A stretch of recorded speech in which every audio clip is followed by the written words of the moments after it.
Ariel Castillo Mier es considerado uno de los mejores conocedores e intérpretes de la literatura de Gabriel García Márquez. Es licenciado en Filología e Idiomas de la Universidad del Atlántico, con estudios de maestría en Letras Iberoamericanas en la UNAM de México y de doctorado en Letras Hispánicas en el Colegio de México. Se desempeña como profesor de tiempo completo de la Universidad del Atlántico, donde coordina la Cátedra del Caribe Colombiano, el programa del Observatorio del Caribe Colombiano y la especialización en Literatura del Caribe Colombiano.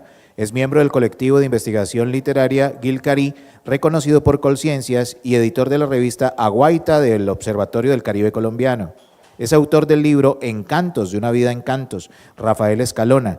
Castillo Mier ha prologado y editado el libro de crítica literaria de Carlos J. María, Feedback, Notas de crítica literaria y literatura colombiana antes y después de García Márquez. La reedición del diccionario de Adolfo Subhain, Vocabulario costeño o lexicografía de la región septentrional de la República de Colombia, y Respirando el Caribe, Memorias de la Cátedra del Caribe Colombiano. Ha sido coeditor de libros como Meira del Mar, Poesía y Prosa, y Roberto Burgos Cantor, Memorias sin Guardianes. También ha sido editor invitado de la Revista de Estudios Colombianos, diciembre del 2014, publicada por la Asociación de Colombianistas y la Universidad de San Diego, dedicada a la literatura del Caribe colombiano. También es ganador del Premio de Periodismo Simón Bolívar. Démosle un fuerte aplauso a Ariel Enrique Castillo Mier. Inicialmente las gracias a Darío Henao, excelente investigador, profesor, pero sobre todo ejecutor de obras, ¿no? Alguien que ayuda a realizar sueños en gran medida, ¿no? Un impulsor. Lo veo y admiro cada vez más ese don que tiene él de juntar a las personas y ponerlas a trabajar juntas a pesar de las diferencias que pueda haber. E igualmente a Magdalena, que ha sido una magistral organizadora de este evento.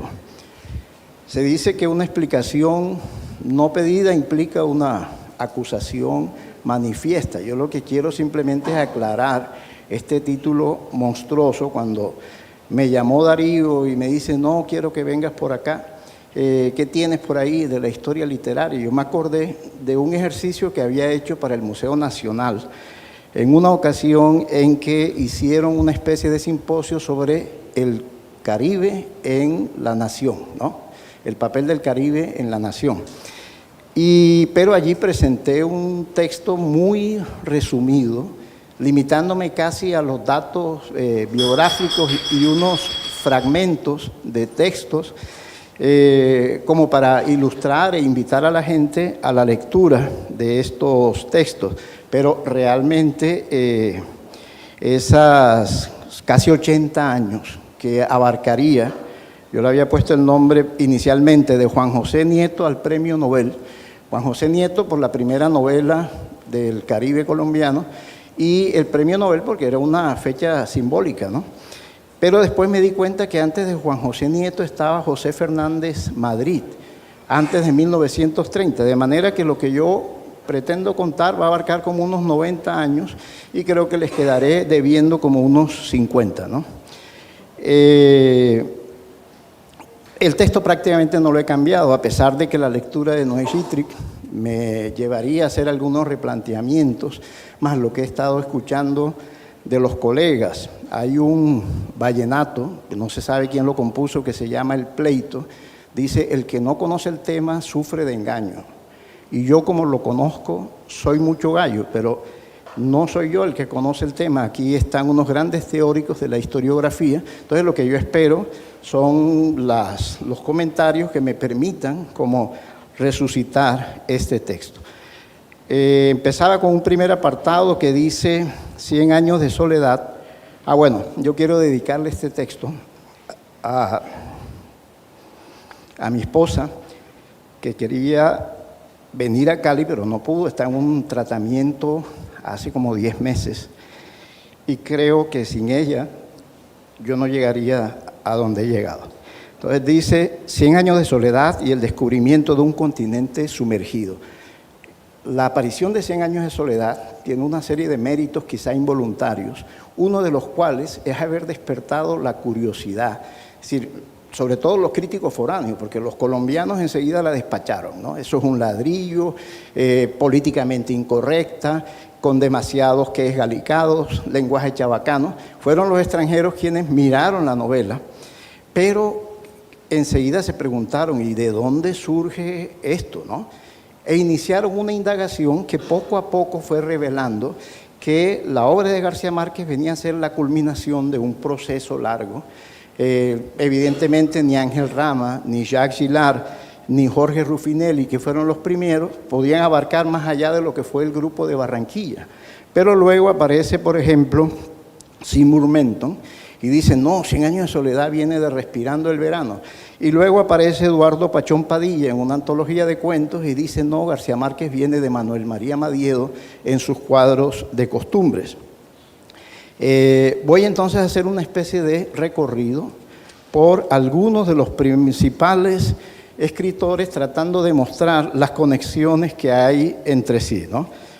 Además de los que hemos mencionado, los que aparecen en 100 años de soledad, dice, a los anteriores podrían añadirse otros narradores de distintas características de tipo social, naturalista, con un hálito verbal modernista, como Gregorio Castañeda Aragón, Amira de la Rosa, de tipo irónico y humorístico, atento al debate de las ideas y a la irrupción rozagante del humor, como José Félix Fuenmayor en los años 20, y alguien que creo que hay que rescatar, que es Víctor Manuel García Herreros. Junto a ellos, todavía con esta marca del modernismo, la única mujer que publicó en la revista Voces, Lidia Bolena, que se llamaba en realidad Julia Jimeno de Pertús, y era la esposa de un agregado cultural, de un político que estaba metido en la carrera diplomática, pero alcanzó a publicar textos en diversas revistas internacionales y un libro de cuentos en 1928 que se llama Comprimidos. Valdría la pena como reeditarlo, ¿no? Hay escritores costumbristas como José Francisco Socarrás y Alejandro Álvarez, cuyas obras probaban que el orbe verbal de García Márquez no procedía de la nada, pues detrás de él existía un conjunto de narradores que se habían aproximado al tema regional desde diversas perspectivas, pero cuya existencia había sido ignorada o soslayada por la historia y la crítica literaria nacionales. Bueno, una nueva digresión. En el título yo digo la literatura del Caribe colombiano en las letras nacionales, y hoy caí en la cuenta de que hay un elemento allí como subconsciente o inconsciente, y es que yo empiezo como a enamorarme de la literatura en 1967 en una clase de español con un profesor que se llamaba Enoc Márquez. Y de la revista Letras Nacionales tenía la antología de cuentos y nos leyó en el salón La siesta del martes, ¿no? Yo tuve la suerte de que mi papá era profesor también y tenía en la casa la revista. Entonces pude buscar los otros cuentos. Ahí estaba Óscar Collazos, El verano también moja las espaldas. Estaba Manuel Mejía Vallejo. José Francisco Socarrás con el cuento Viento de Trópico, donde aparece por primera vez el nombre de Macondo. Bueno, este estudio se enmarca dentro de la propuesta formulada por el novelista y crítico Álvaro Pineda Botero en 1995, de una nueva historia de la literatura en Colombia que trascienda la perspectiva discriminatoria y excluyente de la Atenas sudamericana, es una cita, interesada en privilegiar una sola identidad, ciega a la base multiétnica y multicultural de Colombia y que de manera contraria, es decir, atenta a las diferencias, la heterogeneidad y el pluralismo de las regiones, formule un nuevo canon en el que se incluya toda una producción literaria invisible para la mirada centralista. La producción literaria del Caribe colombiana está como los personajes del cuento de Cepeda Zamudio, a la espera de una mirada crítica que los articule, y aquí radica el gran problema de las letras de la región, el desequilibrio entre las obras y la reflexión que postula el diálogo entre ellas, su sistema de relaciones. Una literatura, más que de las obras en sí, se configura a partir de lo que se dice entre ellas. Es preciso, pues, contar la historia de nuestras letras desde sus comienzos hasta nuestros días, atendiendo la continuidad y las rupturas en las poéticas y en las obras. En esta tarea historiográfica, bueno, debo reconocer que hay un par de antecedentes, Rolando Bastidas en el 2001 y José Luis Garcés, Rolando en Santa Marta y José Luis en Montería, en el 2000, que publicó 2 tomos con una especie de directorio de todos los escritores destacados en el Caribe colombiano. La 2. Entonces, un programa poético. Yo veo una pregunta que no se formula Gittrich, que se han formulado los historiadores, es el comienzo de una historia, ¿no? ¿Dónde empezaba? Yo desde aquí había partido de una perspectiva de que la literatura, de pronto egoísta, mezquina, que la literatura partía de la independencia, del proyecto de la construcción de la nación colombiana. Entonces, esto puede ser un elemento para discusión.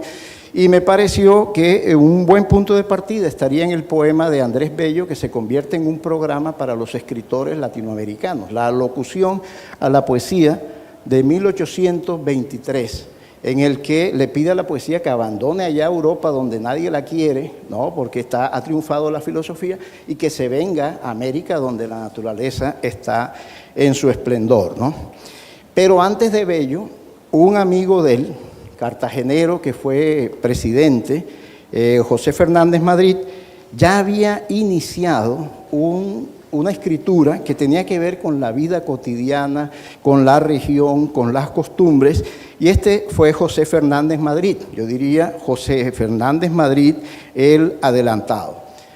Lo plantearon en una de las conferencias, dieron otro nombre, pero yo había visto antes, porque Camacho Guisado decía que como poeta dramático es el precursor del teatro colombiano, y William Ospina dice: Fernández no solo fue el pionero de nuestras artes dramáticas, pero de todos modos la crítica ha sido implacable con Fernández Madrid, como con la mayoría de los escritores. Podríamos hacer una antología de las descalificaciones de los escritores del Caribe a partir de la crítica del interior. Y bueno, sería un ejercicio medio masoquista, pero dice: como poeta heroico, la sensación de vacuidad que se percibe a través del énfasis deja en claro que el poeta tiene poco que decir, pero lo grita. Ese es uno. Jorge Pacheco dice: poeta menor, irregular, casi doméstico, ¿no? Pero hay un poema de Fernández Madrid, un poco en esta tónica, evidentemente no es la maravilla, que estaba buscando Juan Guillermo en la poesía colombiana, pero yo me acuerdo de José Martí. Entonces Martí decía: el vino de plata, ¿no? Si sale agrio es nuestro vino, ¿qué podemos hacer, ¿no? Entonces hay este intento de Madrid por elogiar un elemento de la vida cotidiana como es la hamaca.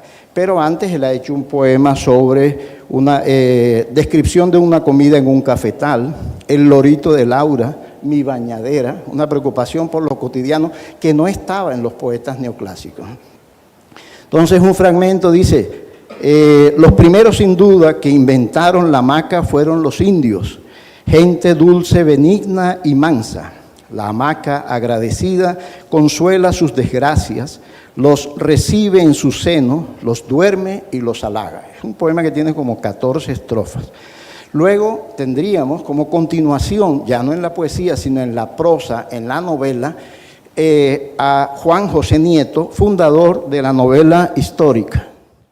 Bueno, entonces, Juan José Nieto, la primera realización del programa está en su novela de 1844 que se llama Ingermina y que tiene promesas de reedición reciente. Gustavo Bell dijo que con Nieto sus escritos marcan el comienzo del regionalismo costeño, entendido como la toma de conciencia de sus habitantes, de su singularidad dentro del naciente Estado y de la necesidad de influir efectivamente en las decisiones políticas nacionales. Orlando Fals Borda, en 1981, dice: Nieto es un ejemplo de costeño integral. La personalidad de dirigente político y caudillo de Juan José Nieto llevará la impronta de su cultura y su región.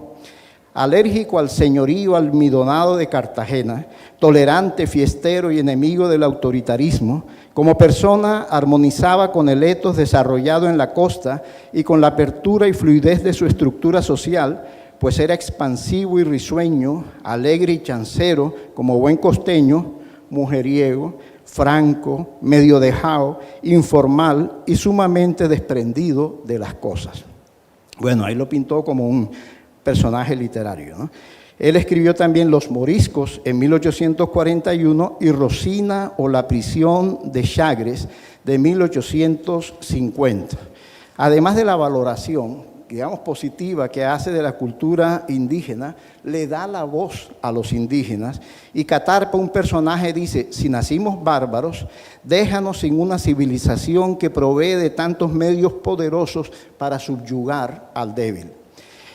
Quisiera destacar dos hechos formales en la obra de Nieto, y es, por ejemplo, las varias voces que se integran en ese texto tan viejo: el monje cronista, el narrador omnisciente, el andaluz Hernán Velázquez y los indígenas Tálmora, Gambaro y Catarpa, ¿no? Dice Pineda: Nieto es el primer colombiano en darle voz propia a los nativos del Nuevo Mundo. Y Raymond Williams dice que con él se empieza a narrar la otra historia latinoamericana. Es interesante destacar otro elemento, y es el destinatario del texto. El texto está escrito para la esposa de Juan José Nieto, que estaba en el exilio, ¿no? Pero por las características del relato, en realidad el lector implícito es básicamente los políticos, porque les está proponiendo como una opción la resistencia, exaltando la resistencia cultural, cuestionando el tráfico de esclavos, poniendo sobre el tapete una serie de temas que estaban en discusión en el momento. Para volver a esta antología, Donald McGrady dice que en esta novela se reúnen todos los defectos de las novelas históricas de Colombia: diálogos acartonados, personajes arquetípicos, trillados artificios del folletín, cárceles, desmayos, lágrimas, emisarios ocultos, sorpresas de identidad, arbitrariedades, muertes súbitas, lenguaje castizo y valores europeos encarnados en los indígenas, ingenuidad narrativa, repeticiones, desaliño verbal, escasez de recursos literarios, simpleza del estilo, ausencia de refinamiento, vocabulario descolorido y convencional, falta de progresión lógica en el desarrollo del argumento, cabos sueltos, personajes insatisfactoriamente enlazados con la acción, episodios sin desarrollo novelesco, etcétera. Okay. Pero creo, y yo creo que sí, creo que lo que vale la pena destacar es esa conexión que él trata de establecer entre el pasado y el presente, y una orientación hacia el futuro, ¿no? Como una especie de esperanza, oscilante entre el cuadro de costumbres, la historia heroica y la ficción. La novela orienta las letras hacia la construcción utópica de la nación. Pero veo en ese relato, plagado de defectos al parecer, algunas características que luego vamos a encontrar en la narrativa posterior en el Caribe, ¿no? Por ejemplo, el apego a la historia. Eso es una constante. La preocupación por la identidad regional, el vínculo íntimo con la cultura popular, el relato oral, la música y el canto, como nos insistía ayer Julio, la proliferación anecdótica, la ficcionalización del entorno, así como varios temas en adelante recurrentes como el poder con sus intrigas y delicias, la violencia política, la admiración por el paisaje, la reflexión crítica sobre la religión y la dominación extranjera. Un elemento que está aquí y es muy típico del siglo XIX es el tópico del matrimonio, que va a recorrer la narrativa posterior. Por ejemplo, la maldición de Manuel María Madiedo, la secuencia de desastres que persigue al personaje principal como consecuencia de un matrimonio no consentido. No aceptan que se case, la mujer cae al río y se lo traga un caimán. Menos de la naturaleza nuestra, ¿no? Leo dos estrofas, dice, de un poema que se llama Al Magdalena. Le recopilaron las poesías completas en 1859, todas van más o menos con el mismo estilo neoclásico, pero Al Magdalena se aparta un poco de ese esquema. Dice: que fuera aquí la fábula difunta de las ninfas de Grecia afeminada, miren la aliteración, al lado del tremendo cocodrilo que sonda los misterios de tus aguas, una interrogación retórica, ¿no? ¿O qué serían sátiros y faunos hablando al son de femeniles flautas sobre la arena que al caimán da vida en tus ardientes y desiertas playas? Entonces, hay una actitud de cuestionamiento de la imposición cultural, digamos, europea. Bueno, 10 minutos creo que llegaré como hasta finales del siglo XIX. Entonces, el poema se llama Al Magdalena y se podría relacionar con textos como Memoria sobre el cultivo del maíz en Antioquia, de Gregorio Gutiérrez, Epifanio Mejía, Canto del Antioqueño, Pombo el Bambuco, Candelario Obeso, Cantos Populares de mi Tierra. Entonces, pasemos a alguien que sigue en la senda de Madiedo. Quiero destacar que a mí me parece que el primer cuento que reúne las características ya del género, tal como las planteaba Edgar Allan Poe en su ensayo sobre Nathaniel Hawthorne, esos rasgos de apuntar a un final sorpresivo, el llevar una anécdota con todo el suspenso del caso, es un cuento titulado El Contrabandista, que por lo demás muestra una manera de ver el mundo completamente en contradicción con lo oficial, porque en este relato, como quien dice, ganan los malos. Los contrabandistas le dan una paliza a los guardias de la aduana que muestra de qué lado estaba Madiedo, y es que la tradición del contrabando en la costa ha sido grande. Entonces, valía la pena, eso está en uno de los 4 tomos de cuadros de costumbres que recopilaron El Contrabandista. Candelario Obeso, dentro de la tradición gramatical de Colombia, tiene una preocupación particular por el lenguaje de la zona donde él vive y escribe Cantos Populares de mi Tierra, que era un proyecto de 3 tomos, que sin embargo se quedó en el primero, porque nadie le prestó atención, nadie dijo nada sobre el libro, a pesar de que cada poema estaba dedicado a una figura de la cultura colombiana, ¿no? Y fíjense la conciencia que tiene, él trata de incorporar la sabiduría popular a los textos, ¿no? Obeso tiene otro elemento que vale la pena destacar, y es el sentido del humor.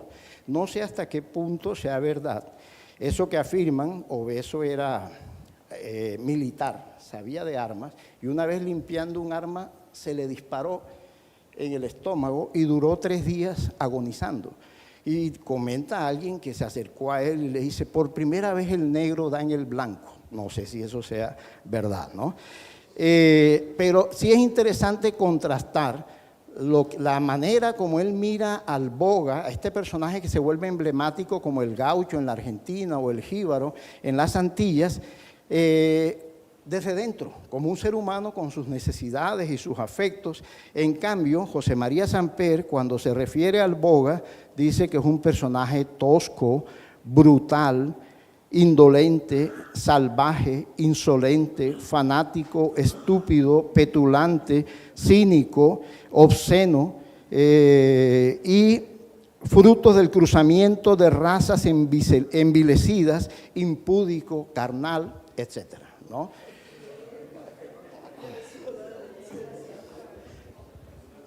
Pasemos a esa.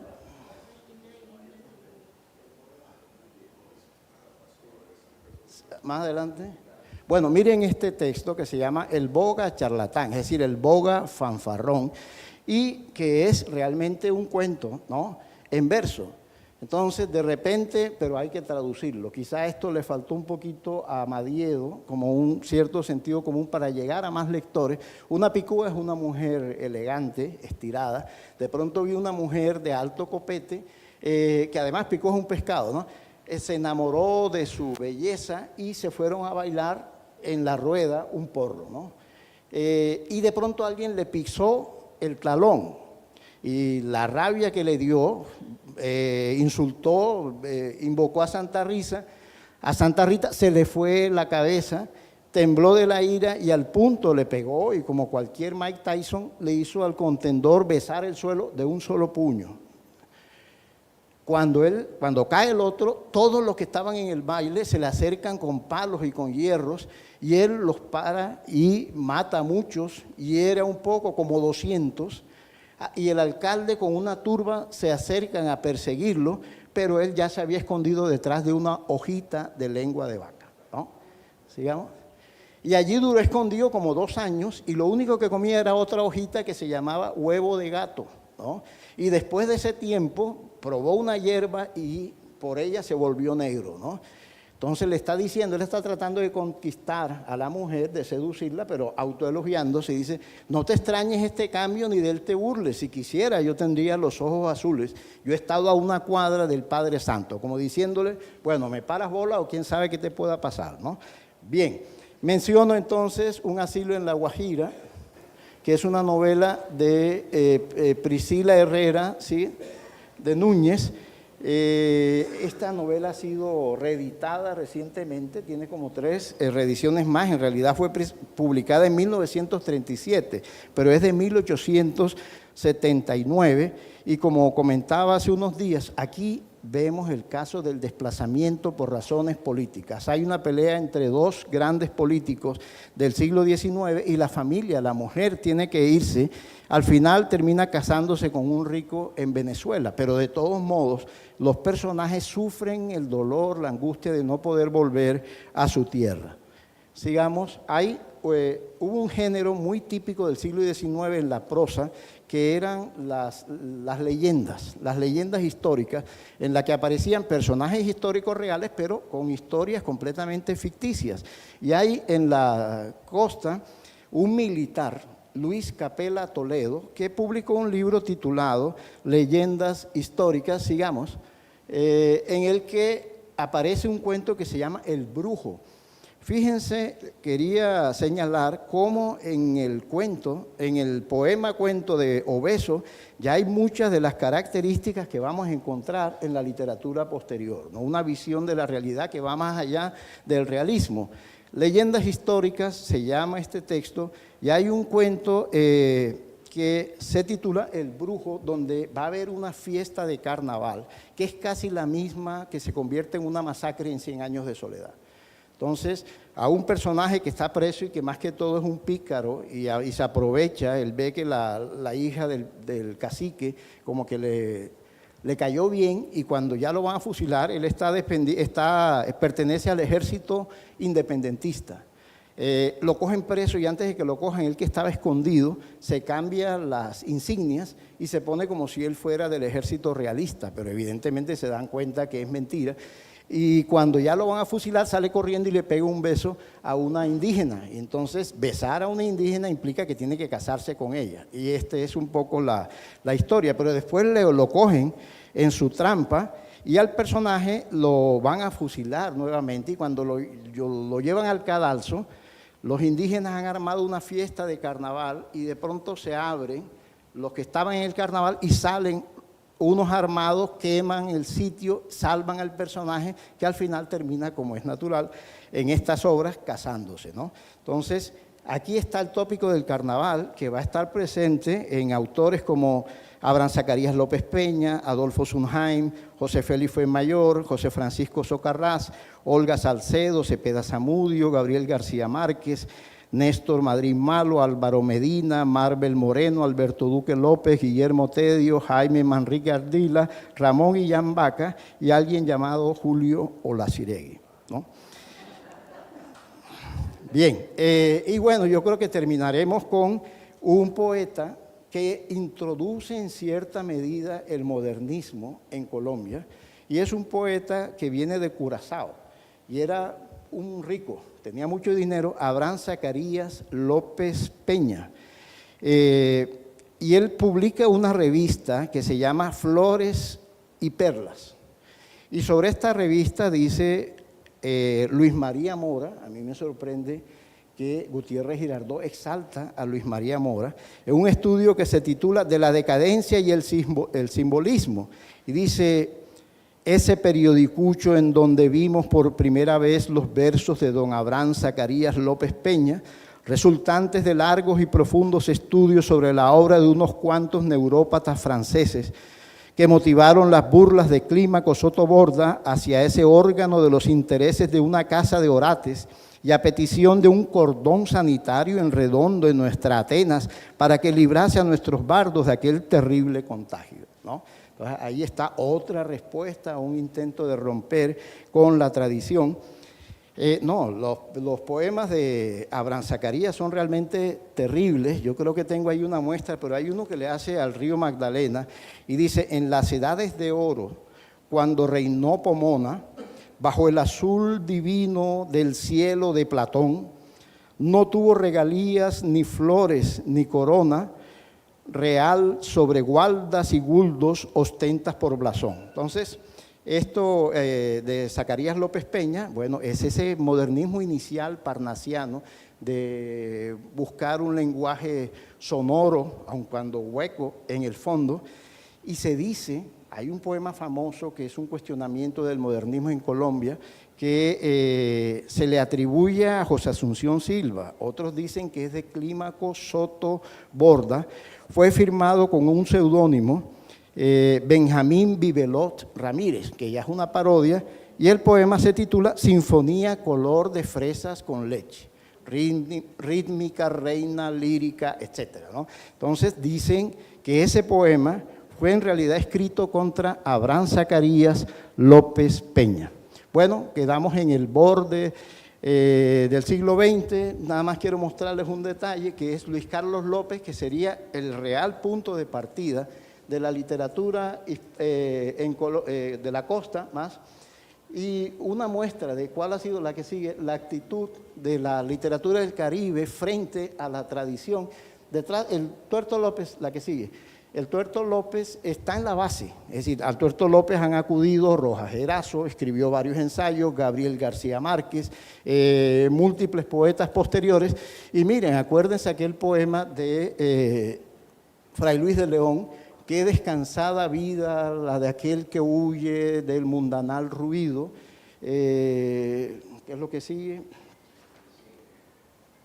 Que anda por la senda de los sabios, algo así. Bien, y miren cómo lo reescribe el Tuerto López, ¿no? Oh sí, qué vida sana la tuya en este rústico retiro, donde hay huevos de iguana, bollo, arepa y suspiro, y en donde nadie se ha pegado un tiro. Bueno, para el tema de la violencia, ¿no? de la muerte.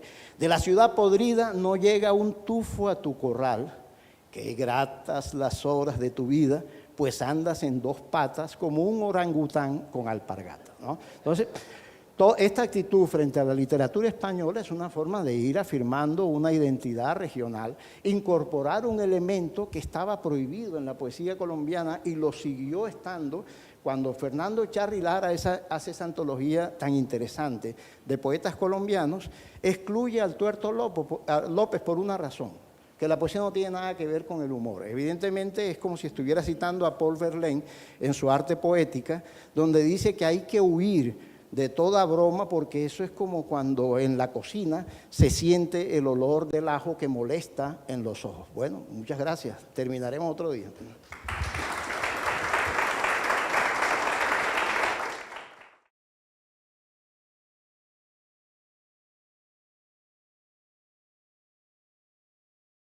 Bueno, tenemos tiempo para 3 comentarios a la ponencia de Ariel Enrique Castillo Mier. Muchas gracias, Ariel. Bueno, un gusto. De lo que hemos conversado estos días y para darte un atajo, como diría Luis Carlos López, y poder escucharte un poco sobre Luis Carlos López. En el texto que me pasaste sobre Rojas Erazo, que lo leí en una de estas madrugadas, ahí hablas tú de un parricidio, ¿no? De cómo Rojas Erazo al principio lo admira y habla con mucha simpatía, pero después dices tú que hay un giro en Rojas Erazo en la lectura de cómo él lee al Tuerto López y dices tú que es una especie de parricidio, ¿no? Entonces me gustaría escucharte un poco sobre eso y por otro lado, la relación con la música, ¿no? Que tanto nos convoca, con Julio también, por supuesto, los trabajos que tú has hecho de relación entre literatura y música, y pues Carmen también es una especialista del tema. Para todos los que nos interesa literatura y música, que puedas hablar un poquito más de eso. Bien, bueno, yo creo que ahí había como una pelea por el territorio, ¿no? Él termina afirmando que el Tuerto López es un poeta menor y uno puede ver en qué condición o en qué posición se sitúa Rojas Erazo. Rojas Erazo quería ser una especie de Pablo Neruda. Evidentemente un Tuerto López no era el que le iba a dar la pista para ese desarrollo.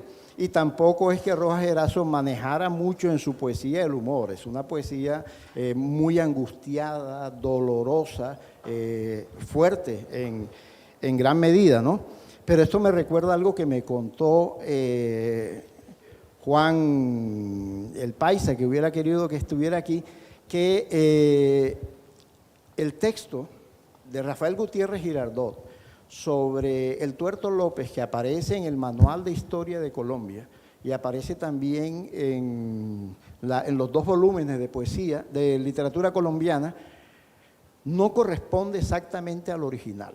El original lo tienen ellos ahora y que Cobo Borda metió la mano y acomodó adjetivos, epítetos, y entonces donde él decía que era una poesía en tono menor, Cobo Borda puso un poeta menor, ¿no? Entonces ahí está lo otro, sí, la conexión permanente entre música y literatura en el Caribe. Teníamos allí, si pudiéramos, baja un poquito a buscar Jorge Artel, ya un segundito y con eso es la número.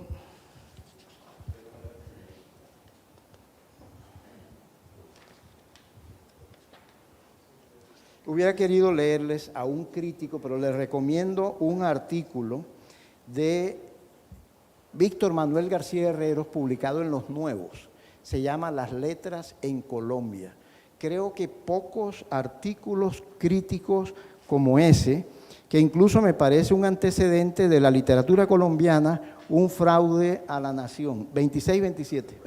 Entonces, estos versos de alguna manera responden la pregunta de manera directa, ¿no? Este es un poema que se puede bailar, yo supongo. Hay un repiqueteo de tambor, bullerengue se llama, y este es uno de los primeros que empieza a incorporar los ritmos populares a la poesía. Luego, más adelante, yo he hecho un estudio, en cualquier momento podríamos conversar sobre esto, que es la relación. Todo el mundo dice, no, García Márquez dijo 100 años de soledad es un vallenato de 350 páginas. Ese es una butata, ese es una mamadera de gallo. Y yo me he puesto a mirar y a oír las canciones y resulta que no hay tal. Es decir, lo que él estaba diciendo lo decía en serio y hay múltiples conexiones que van desde el contexto geográfico hasta las técnicas narrativas, algunos recursos como la hipérbole y el uso del lenguaje, y hay otros elementos. Fíjense, por darles un detalle nada más, hay una canción de Calixto Ochoa que se llama El Fenómeno, y en esa canción hay un incesto. El incesto es entre 2 hermanos. El niño sale con un lucero en la frente, ¿no? Muere como a las 3 horas y tiene un rabo de mico, ¿no? Entonces, ahí está prácticamente el mismo motivo. Yo no digo, es anterior a 100 años de soledad y no creo que García Márquez haya oído esa canción de Calixto Ochoa que grabó Alfredo Gutiérrez, pero está en el imaginario, es decir, él estaba sintonizado con una manera particular de ver el mundo. Hay otra canción que se llama La Inocente, es una muchacha que tiene 20 y pico de años, aun cuando tiene doble sentido en cierta manera, porque el compositor dice que juega con muñequitos y muñecas. Ese personaje es en cierta medida Remedios la Bella también, ¿no? Y el último ejemplo, El Toque de Queda, una canción de 1948, de Buitrago, porque él muere un año después, y narra realmente o recrea el ambiente de un toque de queda, pero no llama el toque de queda, sino el toquecito de queda, lo cual ya está marcando una actitud como de quitándole patetismo a la situación, y lo que ocurre cuando suena el clarín del toque de queda. Un tipo que va con muletas la pierde y se cae. Una mujer que sale corriendo con chancletas pierde la chancleta. Los ladrones están como rabiosos y en huelga porque no pueden robar, ¿no? Si hay toque de queda no pueden salir. A las muchachas que están cocinando se les quema el arroz. Eso en 2 minutos y medio, ¿no? Recrea toda una situación que nos recuerda algunas situaciones también en La Mala Hora y otras obras de García Márquez. ¿Alguien más? ¿Comentarios?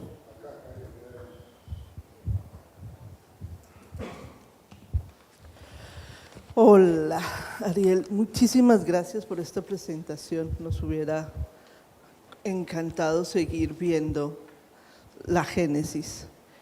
Yo solamente quisiera hacer una acotación a Héctor Rojas Erazo, y es que él no lo hace por la idea del humor, sino en su ensayo lo explica maravillosamente, y es la cuestión de la redención. El cuestionamiento que hace Rojas Erazo es a la imposibilidad en sus poemas de encontrar la redención frente a la especie humana, frente al ser humano. estos personajes que navegan en los poemas del Tuerto López están condenados. Y Rojas Erazo dice que si hay algo que hace la literatura es la posibilidad de redimirnos a través del lenguaje. Solo eso. Ok, es una opción de la literatura. A mí me interesa mucho esta tradición que ha planteado Mijaíl Bakhtin, que es la tradición de la literatura carnavalizada, y vamos a encontrar que en esta literatura le interesa más que trascender o elevar al personaje, rebajarlo, ¿no? Mostrarlo en sus dimensiones más elementales y más humanas. Y creo que el tuerto encaja en cierta medida en esa tradición, que es una tradición que está regida, articulada por la risa. Al tuerto, que en realidad no era tuerto, era visco, ¿verdad? Le interesaba era cuestionar la realidad, que nada humano fuera divino, como decía Cabrera Infante que él pretendía con su obra literaria, ¿no? ¿Algún otro comentario?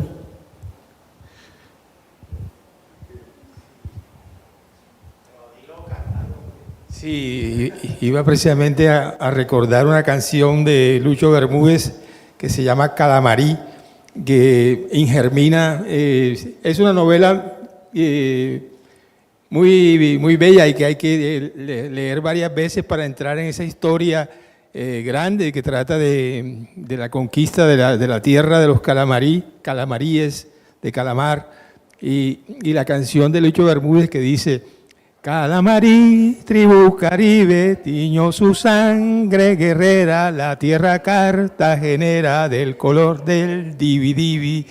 Ese era, te lo quería ofrecer ahí.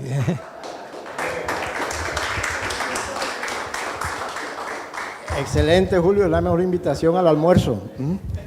Bueno, damos por terminada la sesión, ¿sí? Bueno, entonces, una excelente ponencia, conferencia de José Fernández Madrid al Premio Nobel hacia una historia de la literatura del Caribe colombiano a cargo de Ariel Enrique Castillo Mier.